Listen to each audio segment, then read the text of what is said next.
Welcome back to the Gillett Health After Hours podcast. I'm Dr. Kyle Gillett. And I'm James O'Hara, nurse practitioner. And today we're going to be providing commentary on what we believe is dysfunctional medicine, or examples of dysfunctional medicine in the traditional medical setting, in the functional medical setting, hence the play on functional medicine with dysfunctional medicine. So I think we're going to have a lot of fun. Hopefully you all enjoy it as well. Yeah, so let's dive right in. Normally, we give you tools to develop a balanced approach to health. And I guess in this, we're going to provide commentary about how to not have an unbalanced approach to health.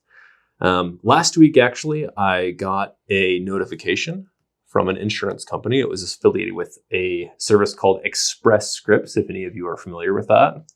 Not that I'm calling Express Scripts out. They all do this. Oh, yeah. They denied me. Well, kind of. They did deny something, but they also sent it's called letter of medical concern.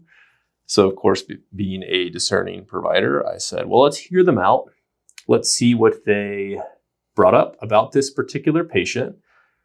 Some generic background is this patient has type 2 diabetes, and this patient has previously been on metformin.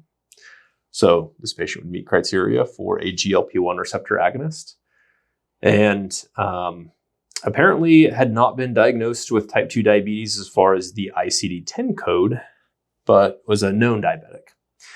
So I sent a prescription for a GLP-1, and this was not approved.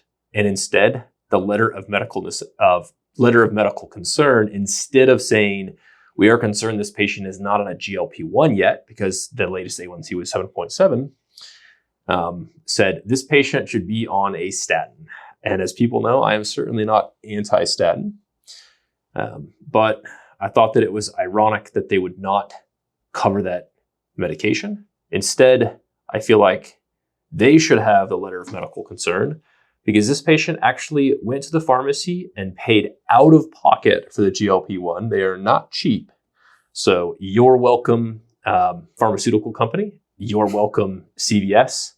And I guess you're welcome, insurance company. Even though you're trying to ding me, it's actually the insurance company's dysfunctional medicine algorithm that brought this situation up. That's interesting. It is a reverse Uno card situation where they are not meeting the evidence-based standard of care and then trying to point the finger at you for not having the patient on a statin, or every provider that had seen this. Presumably this patient's been diabetic for some time if the A1C is at 7.7. Yep. And I remember when I was a kid, I don't know how old, but I was told if you point your finger at someone, you have 3 fingers pointing back at you. So that's why I always point with my hand like this. So you have 5 fingers pointing back at you? Pointing only at the other person and none pointing back at me. I see. So it's not like that. Yeah. Oh, that's a good one. So I guess on the topic of statins, you would think that since insurance companies are sending you letters about how this patient needs a statin, with no qualms, they should cover every ApoB test that we order. Or do patients have to pay out of pocket for that test that is proven to be a better monitoring than That's right, LDL? because this isn't the first time you have received a letter from I guess Medicare is technically an insurer.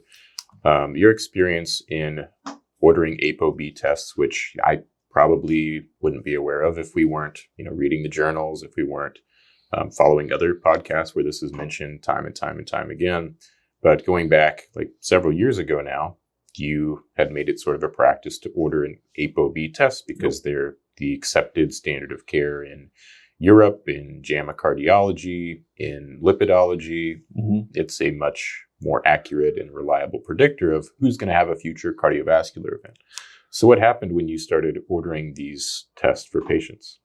Yeah, I got a similar letter, I guess also of medical concern and also financial concern about maximum amounts of money and maximum amounts of tests that this insurer was willing to pay. This was much after the articles that you referenced were published. I guess even though it's after hours, we can still provide references.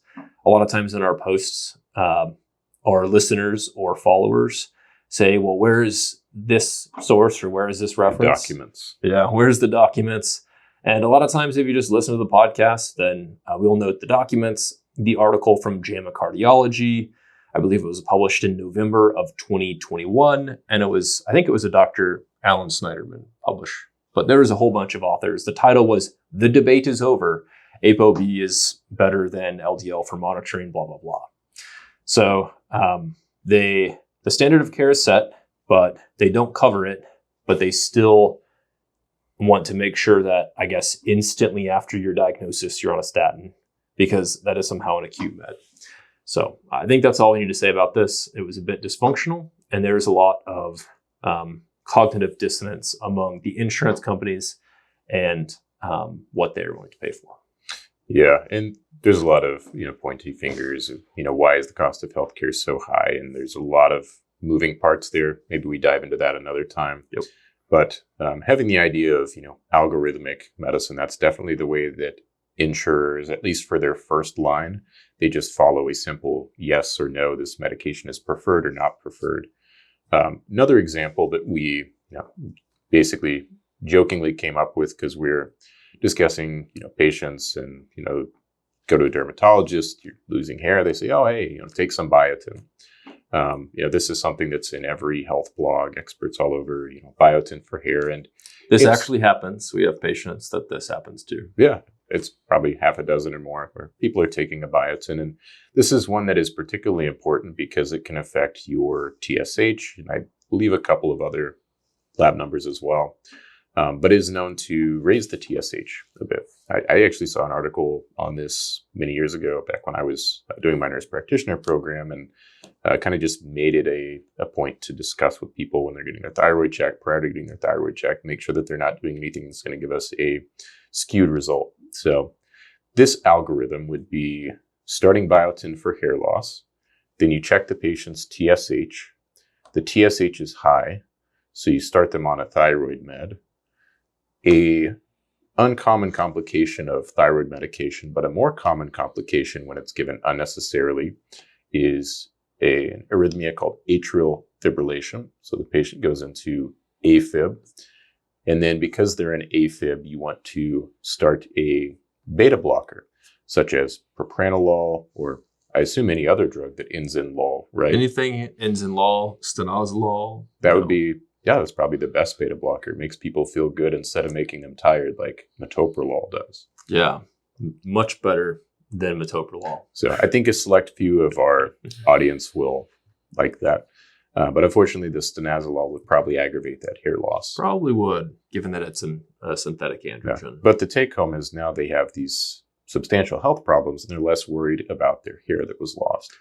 So this is obviously to the point of exaggeration for comedic effect, but example of a pharmaceutical cascade that when people are started on unnecessary medications, sloppy prescribing, these sorts of things, can happen. We've had a specific example, patients that are, sent to urgent care. The watch alerts them that they have AFib. This happens all the time now since we have the technology, and people are having their health monitored by these smart devices.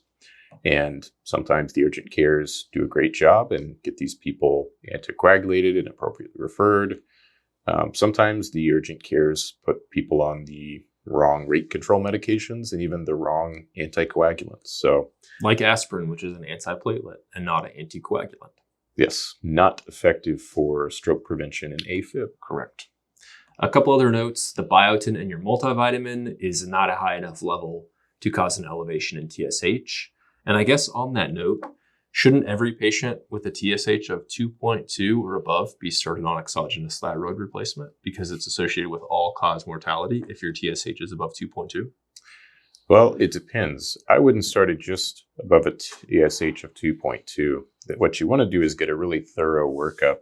Sarcastically, of course, order every thyroid test that starts with T. And if anything is abnormal, then you have one of two potential paths to go down. You either put them on thyroid hormone and see what happens, or you refer them to endocrinology. Yeah, endocrinology will love to check free T3s and antibodies as well. Of note, the thyroglobulin antibody and TPO, thyroid peroxidase antibody, about 10 to 15% of the healthy population without Hashimoto's will test positive for these. Hashimoto's is usually more defined as chronic lymphocytic infiltration. So I guess if you really want to know, that you can get a biopsy, but an ultrasound is kind of a good in between.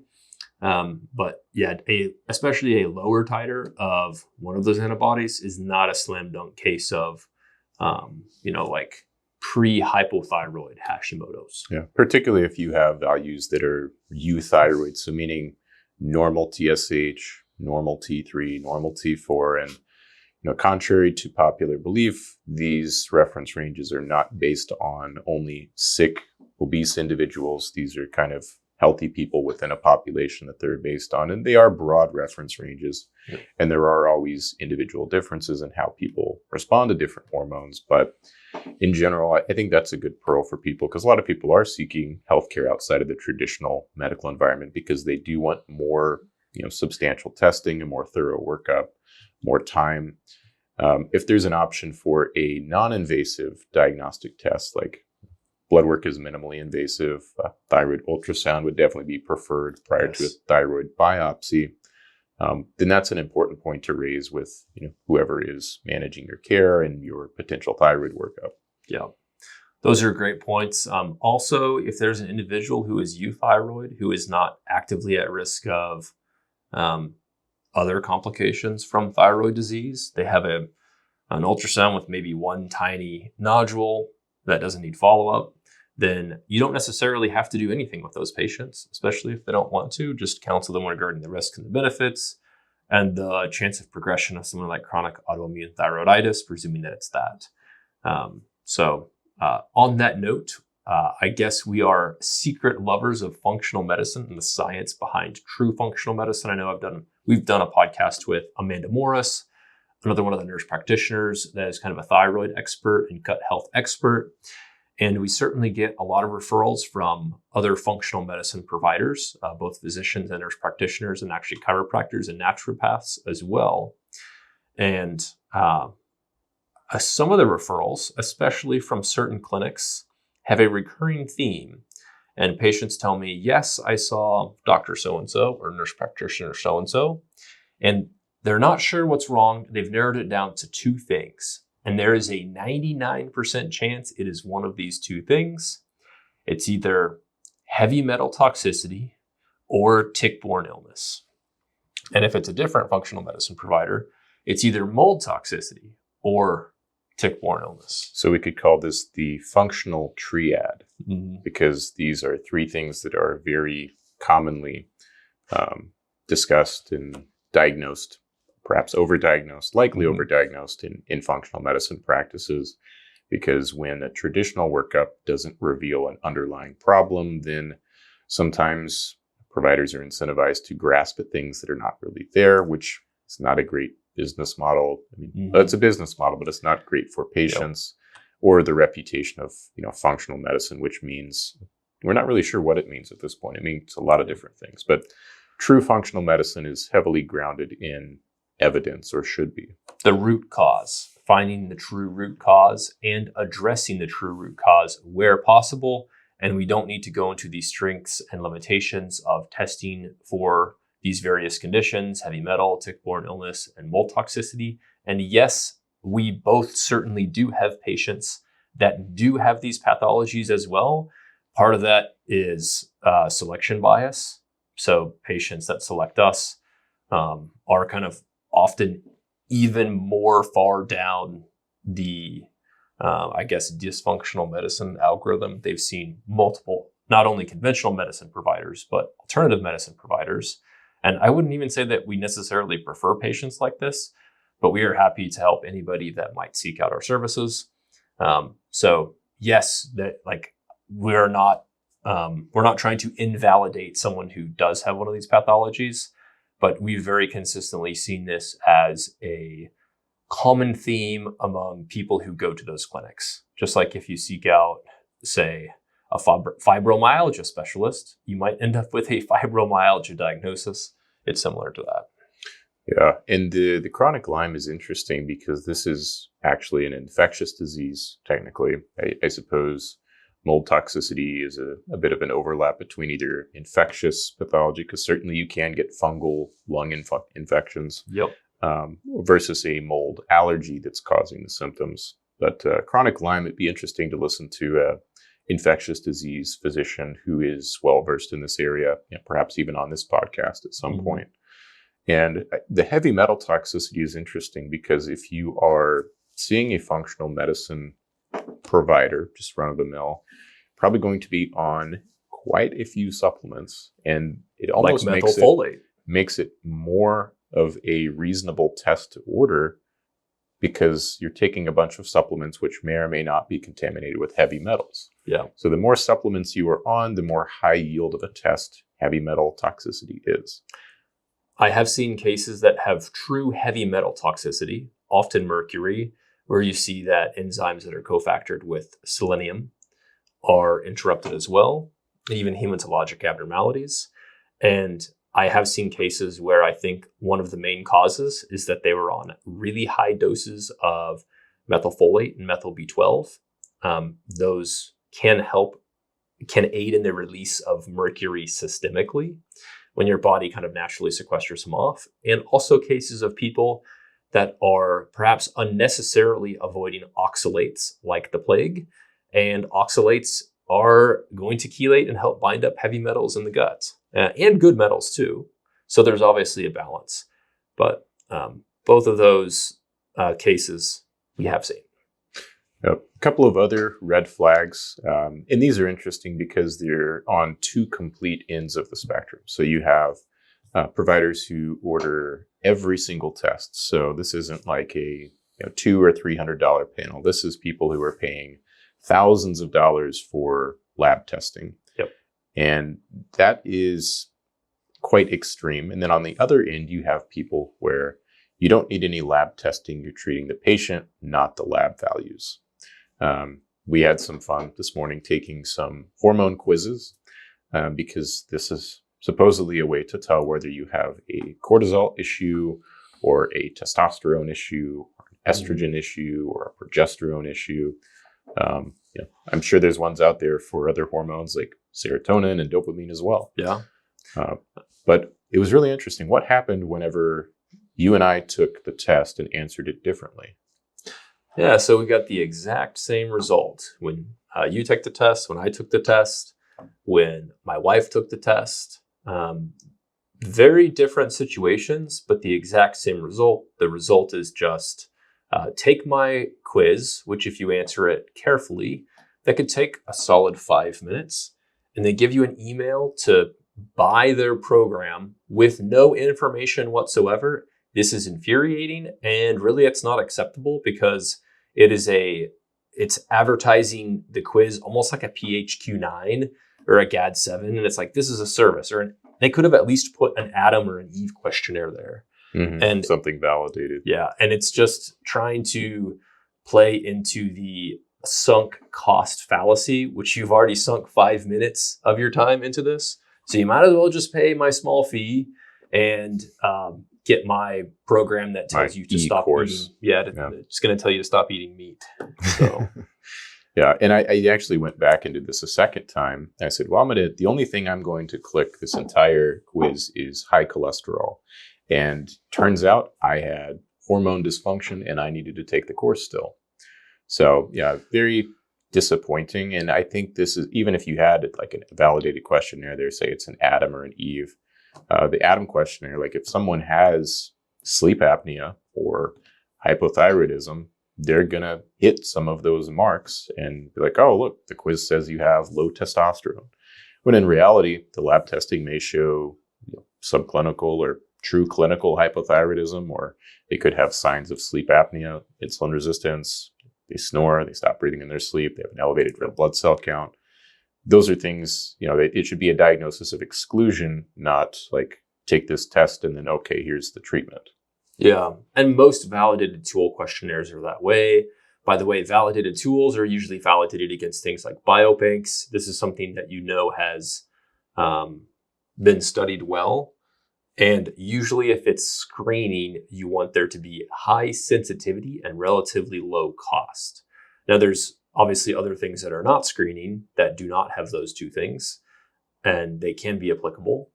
But if you think about PHQ-9, if you don't have depression or mood disorder and you're just in bereavement, you're probably going to have a really high PHQ-9, and that's okay. You see your healthcare provider or perhaps even your therapist, and they're able to discern, yes, that would be not due to depression, but due to bereavement.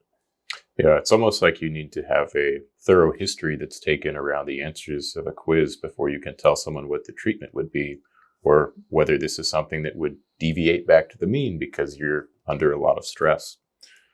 Another, I guess, red flag in health information. So this is very popular now. There's a lot of health experts and experts in the social media field. And if you see a blog post or a reel or a podcast such as this, you ideally would want there to be a number of citations given for the information that was provided, because people can and do make things up all the time. And sometimes those are true, sometimes they're not. We do our best to include citations. We're probably not perfect at that because we have thousands of studies swirling around our head at all times, but we do try to add a lot of references and citations to the material that we put out. Especially where needed, where it's not an accepted standard of care. Like at this point, and actually I think we do give a lot of citations. We did earlier today for ApoB, even though we didn't need to. That's an accepted standard of care in medicine. Another red flag would be too many citations. You see a lot of individuals who do not practice evidence-based medicine, and they have a bunch of citations, usually in the form of, I don't know why, but they like to put the PMID numbers. Sometimes I do that too. And it links to a bunch of rodent studies or even in vitro studies. And that is another red flag because they're masquerading behind behind pretending to be evidence-based medicine, but it's not clinically applicable. Yeah. And this can even happen in, like, the references can even be misrepresented. So they can misunderstand a study intentionally or unintentionally. And this can even happen in scientific literature. Like sometimes you will go back and comb through literature and you'll see a reference and then you'll go see, okay, what this has like one sentence that's referring to this reference. Let's see a little bit more of information about that. And then you find out that that's actually not what was seen in the study at all. I believe this was the case in a lot of the research we were doing surrounding Tongkat Ali, acting as an aromatase inhibitor or a SERM. Yep. And we, based on the literature that's out there, and then most recent study I'm aware of, there was an increase in both testosterone and estradiol in men. So it doesn't seem to have a significant effect on aromatase in terms of reducing that. So this isn't just in social media messaging. There's a standard that isn't always upheld even in scientific literature. It's the same thing with DIM. There is a physician that wrote a book for a company that discussed how DIM is an aromatase inhibitor. And that also does not appear to be the case. So a lot of slippery slope. And that was in a book that was written with citations.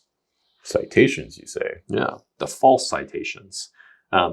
Speaking of citations or lack of citations, one of the things that we enjoy reading, partly because we just are open-minded and we want to see what people have to say. We're interested in phytoestrogens, phytoandrogens, even phytoprogestins, is about hormone disruptors in food and foods that cause hormone imbalance. And we found a good list of 10 from a reputable, well-known functional medicine physician.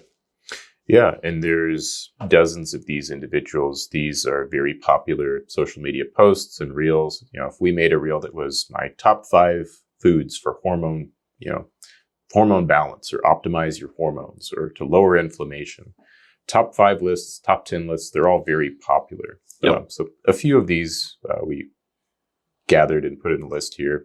So number 1, alcohol. Solid. It's a good start. That's a good choice. Yep. Number 2, sugar. Now, this one is a little bit tricky because there is sugar in berries. There's sugar in vegetables. I assume this is referring to like foods with a lot of added sugar, which tend to be ultra processed. So I would say that avoiding excess sugar for most people would be beneficial. So solid 1 and 2. This should just, really it should say ultra processed food or excess sugar, because you could make the argument someone with a high SHBG that is on keto, perhaps they have a very low free testosterone.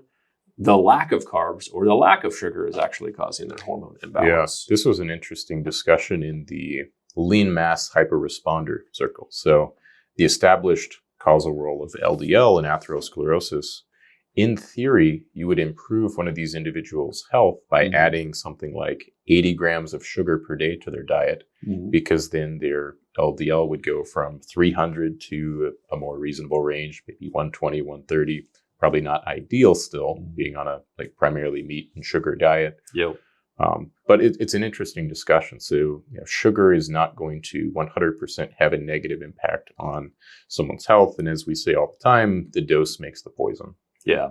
The main effect that sugar does have on wrecking your hormones is that it is a easy to consume food of high calories. So you develop metabolic syndrome.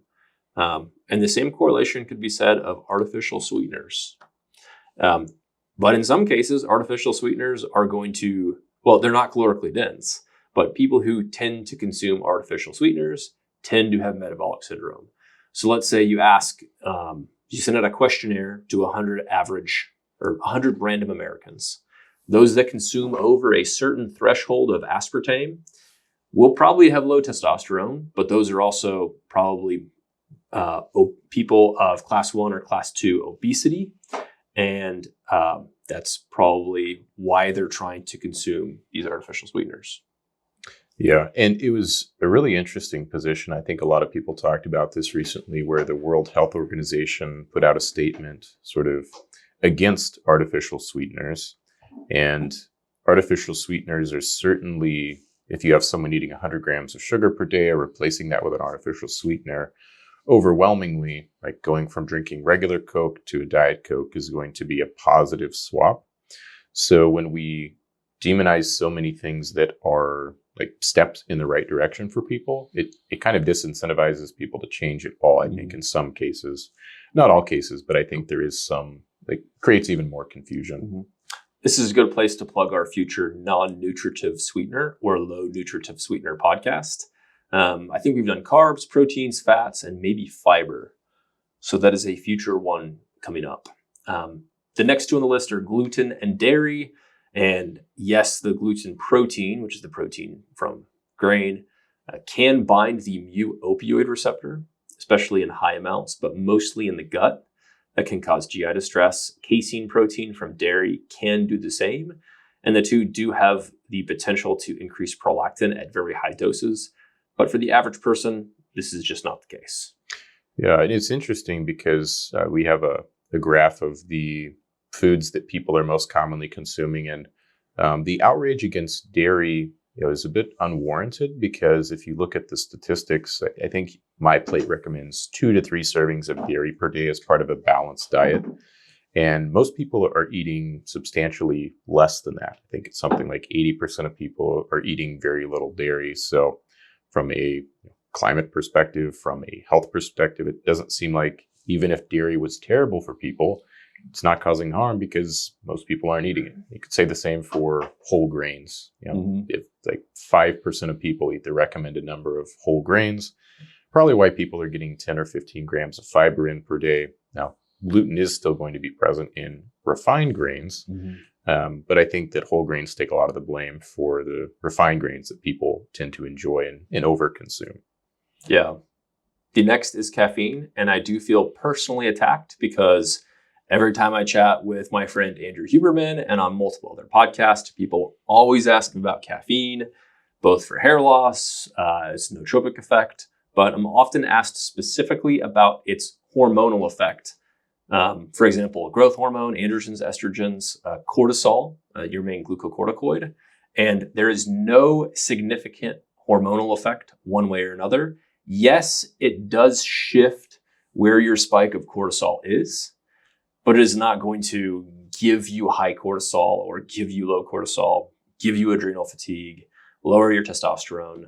Caffeine should not be on the list of things that wreck your hormones. In fact, it should be on the list of things that can change your circadian rhythm. Yeah, I think that's more accurate. And pushing back a little bit, I know that there are people who say, I cut caffeine out and it was the best thing I ever did. I feel great. And if that's the case for you, you've cut out caffeine and you feel better, then by all means, continue on with that. Caffeine is probably the most popular drug. Mm-hmm. Most people do consume caffeine daily or at least weekly. And a little excerpt here, I suppose I could read from a well-known hormone expert, A4M speaker, says, "It is better to avoid coffee, tea, and stimulants because they will decrease your hormone production." Now, I don't know which hormones this is referring to, if it's talking about the hormone dopamine or norepinephrine. Adenosine signaling? Isn't that a hormone you would rather be decreased? Yeah, this is a rough statement. And I can't really think of any context to where it would make more sense. Those that feel great when they cut out caffeine, it's great that you feel better without it, but figure out why. Were you a slow metabolizer? Even just according to pharmacogenomics, genetically, some people metabolize caffeine very slow. I think we've dove into this multiple times in the past. We've noted how many synthetic estrogens, like ethinyl estradiol, especially at higher levels, slow the metabolism of caffeine. We've noted how some people kind of need more of that time for adenosine dumping between waking up and their first caffeine of the day. It also depends on when you naturally have your cortisol spike. So there's a lot of things that depend on caffeine metabolism, but it's not going to decrease your hormone production. The only thing that I could think of is it increases the release of cortisol. Yeah, cortisol is a hormone. So this is the problem when people say like hormones and just leave it at that. So it's like these foods will wreck your hormones. It's like, well, which hormones specifically? I mean, and by wreck, do you mean ramp up hormones that shouldn't be ramped up or decrease hormones that you would rather have higher? Certainly eating a lot of sugar will ramp up hormone production in the pancreas, as we like to call it, the peptide factory. Yeah, a good old peptide factory, the pancreas. We love it. We could probably come up with a top 5 list just really quick off the top of our heads. Foods that wreck your hormones. Foods of high caloric density. High glycemic foods. Liquid calories. I guess that overlaps with the first category, but I know that's a personal favorite of yours and mine. Liquid calories. Alcohol. And that's 4 good ones. I'm sure we could think of a top 5 or even a top 10 at some point, but it does kind of feel weird just saying these are foods that wreck your hormones without mentioning how. So the excess calories or the liquid calories, inducing metabolic syndrome and hyperestrogenism, negative feedback inhibition of the pituitary. If we're talking about alcohol, again, it's aromatization. So it's convenient to have a 20-second clip that you can put on TikTok and say these destroy your hormones, and people will share it. Boom, you're a famous doctor, you functional medicine. But it's the antithesis of functional medicine to say, we're not going to tell you the mechanism, just stop eating this. We really need to do a separate podcast with Diana, our sports dietitian, because at the end of the day, this is going to lead to unnecessary food restrictions and orthorexia. Yeah, and I almost think that it's the psychology of the viewer and the way social media algorithms are set up to where it's more exciting to see what you should be avoiding than what you should be doing, because people perceive it as much easier to cut something out than to start doing something healthy, right? It's like, oh, well, eat 6 servings of fruits and vegetables and you'll feel better. It's like, well, that's not particularly exciting or easy to do. So I would rather continue to scroll and find something that maybe makes me slightly upset, right? I think that's a trait that Andrew Huberman pointed out, that people, when they were able to choose what area of the brain they stimulate, it was one that made them slightly angry or slightly upset, which is why people enjoy watching the news and seeing things that they're doing that they shouldn't be doing on social media. Perhaps that's a theory I'm working on anyway. Interesting theory. So I don't watch the news, so it doesn't make me upset. Or I'll never know because I don't watch the news. Anyway, on that note, see Diana. She's our sports dietitian. For more info, she's all over our social media. I like the way that she phrases it. Her goal and our goal is to give you the least restrictive diet possible while still being healthy. Yeah, I think flexibility and variety is something that's very important for people. You don't want to continue to build people into a corner, build them into a box where, they're overwhelmed and limited to the point where they can't possibly follow the diet. And if that's the case, then they've failed the diet and it's the patient's fault they're not getting better, right? I guess so. On that note of failing the diet, we should all eat plenty of protein in the morning because according to this doctor, eating enough protein in the morning gives you good levels of energy and eliminates any feeling of hunger during the day. Well, that is false because I had plenty of protein for breakfast and I still had a sensation of hunger at some point today. Yeah. I guess to play devil's advocate, maybe this was hyperbole. Protein is kind of in between fat and carbs in regards to its upregulation of endogenous GLP-1 glucagon-like peptide. And GLP-1 is made by both alpha cells of the pancreas and the gut itself. And it's that gustatory response. So I guess if you like the protein you eat in the morning, you get a bit more. Yeah, and it's interesting. If you look at the high protein whole foods, they are generally more, they have more of a satiety response. So if you look at, for me personally, salmon is a great example of this. Especially being very lean, wild-caught salmon, it's something that is very filling and not particularly calorie dense. If someone went on the salmon diet instead of a carnivore diet, I can't imagine how they would possibly gain weight on that because you'd have to consume a lot. I guess bears manage to do that, but bears also don't get heart disease. Maybe it's the omega-3s. Yeah, that's true. And they don't eat too many vegetables. Sometimes they do. They also have hyperphagia, therapeutic hyperphagia to survive. Yeah, so it's kind of an interesting position. And there are some studies, I believe, casseroles are used in these where they have a casserole that's made with different percentages of protein. And when it's baked into a mixed dish like that, the satiety response sort of disappears or is blurred, where you don't know how much protein you're getting, and your satiety response is sort of less likely to be subconsciously triggered. So ultra processed foods that are high in protein probably not going to have the same satiety response as something that's more of a whole foods type of. Yeah, this is actually one of the huge benefits of a carnivore diet or of a paleo diet or of a Whole30 diet. You're eating a lot of whole foods, vegetables, fruits, or in the case of the carnivore diet, ideally no processed foods, perhaps organ meat and meat. And that is it. And that is particularly satiating. There's nothing better. I call it pleasure eating. I like to sit down with perhaps, like some bison or elk or whatnot, and like a nice medium rare steak. And you can eat on that for 30 minutes and it is extremely pleasurable and nutrient dense. But you don't have to do that all the time. No. So I guess so that would be one of my recommendations. If you are doing a refeed or if you're in a caloric deficit, it's hard to beat something like that if you are someone who consumes animals. This other doctor said for lunch, I'd advise you to consume more protein than in the morning. So morning, high protein, but lunch, I guess, even higher protein. Extra high protein. What did he recommend for his food sources with a ton of protein in it? Let's see. A salad, vegetables, and germinated seeds. Those don't sound very high in protein per gram of food.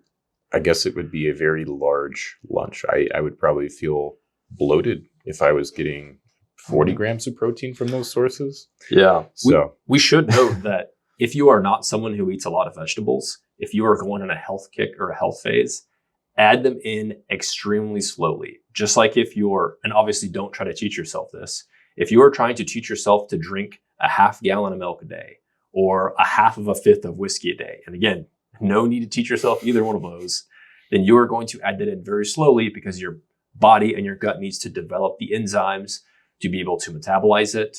Lactase enzyme, proteases, brush border enzymes, alcohol dehydrogenase, acetaldehyde dehydrogenase. It takes a while to upregulate these enzymes. Same thing for gluten, actually. If you've been gluten-free for a really long time, you got to add it in very slowly. And the same is true of any vegetable. Yeah, and I think this is a broader principle that can be applied to other areas of life. You always want to ease into things and start slowly. Like, you're not going to go from being 100% sedentary, full tilt into CrossFit style training. And if you do, then there may be some injuries or setbacks that you incur. Mm-hmm. Same thing, like, you're not going to go out and, get off the couch and then run a marathon next weekend. So, easing into things, training smartly, incorporating things in your diet smartly. And this can be a big one with, like vegetables and fiber, because people, I'll ask people, hey, take an inventory. Do you know how much fiber you get on an average day? And a lot of times the answer is no. So they'll go back and take an inventory. And I say, now, when you find out that you're eating 15 grams of fiber per day, don't go right to 50 grams of fiber. You're not going to like me very much. You're going to be bloated and very uncomfortable, and it's not going to be a good experience. Slowly increase that intake. So that's what happened with my 4 scoops of Metamucil. I thought it was just artificial coloring. Yeah, there's better value products out there than Metamucil. I specifically tell people psyllium husk is the same thing that's in Metamucil, but get the psyllium husk powder, not the Metamucil. It's easier on your wallet. And, if there's a choice between less or more artificial colors and sweeteners, the choice is probably going to be less, but not if it makes your life overly restrictive. Mm-hmm. Speaking of life being overly restrictive, stay tuned for a deep dive on both the benefits and detriments of functional fitness, including CrossFit. I have, I guess, somewhat secretly, been doing CrossFit style training, not at a CrossFit box, but essentially CrossFit for 6 months now. I have not gotten injured yet, but much more on that as what I consider myself to be a mostly unbiased observer in the space. I know there's a lot of both myths and truths and weaknesses and strengths of CrossFit style training. So there will be multiple podcasts exclusively on that in the future. Yeah, and maybe I will talk specifically about my hybrid powerlifter style training paired with drop sets, which is essentially 2 complete opposite training styles, but going quite well. Sort of the program that I've been doing as of late. But going back to health and functional medicine, you ever get a clogged liver? I guess so. Aren't you just supposed to stay on a push-catch protocol every other month? Anyway, this is another diet and hormone advice piece that was on an internet blog somewhere. Again, medical doctor.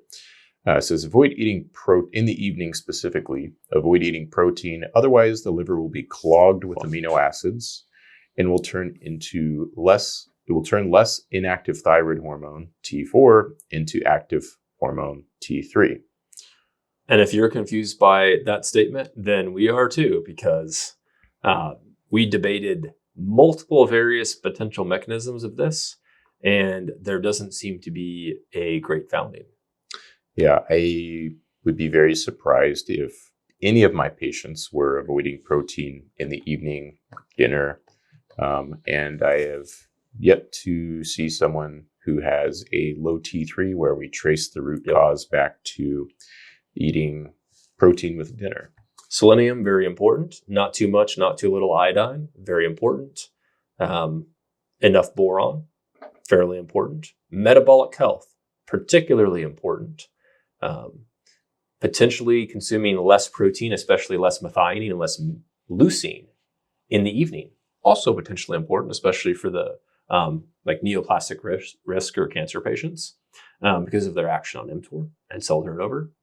But because it clogs the liver and changes thyroid hormone conversion, not really a reason.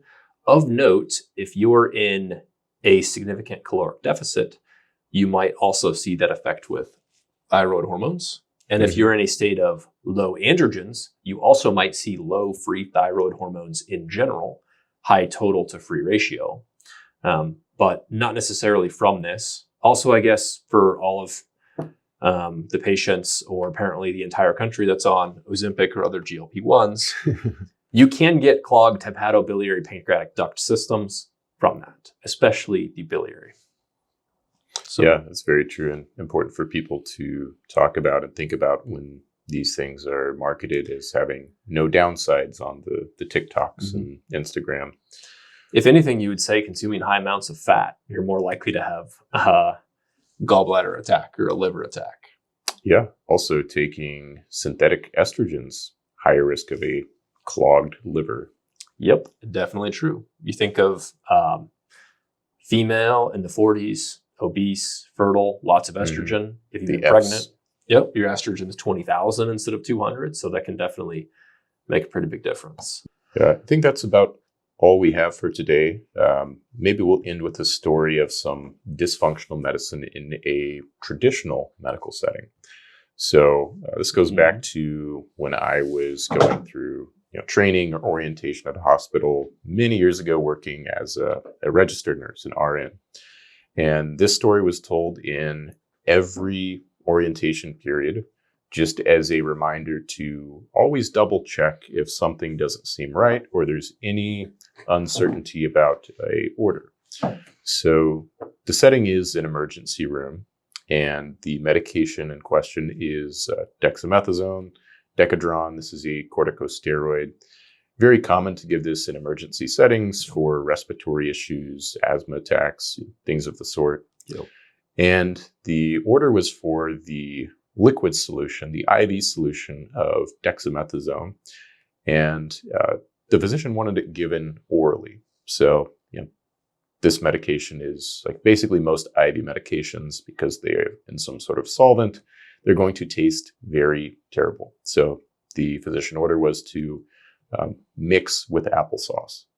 So apparently a registered nurse who has gone through some sort of schooling, passed an exam of sorts, put the dexamethasone in the applesauce, drew it up in the syringe, and put it in a patient's IV, because it said IV dexamethasone, give with applesauce.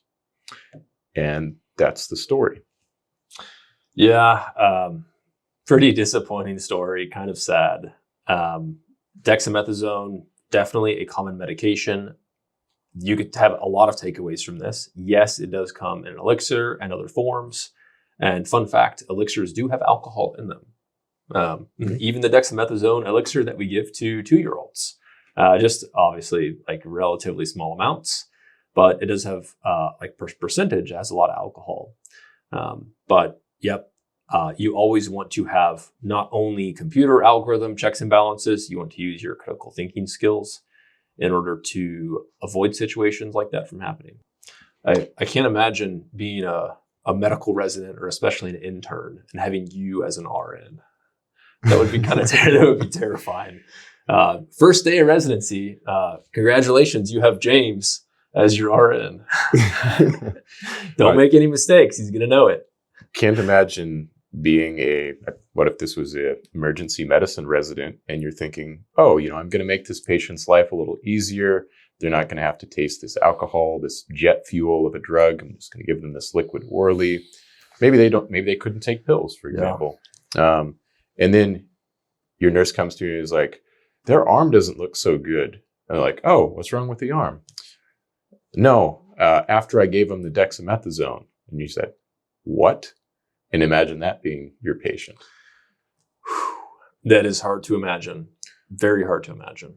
Yeah, and I don't know the circumstances surrounding the situation, but that's the story that was told. And mistakes do happen. Unfortunately, there are big misses. Fortunately, those are quite rare.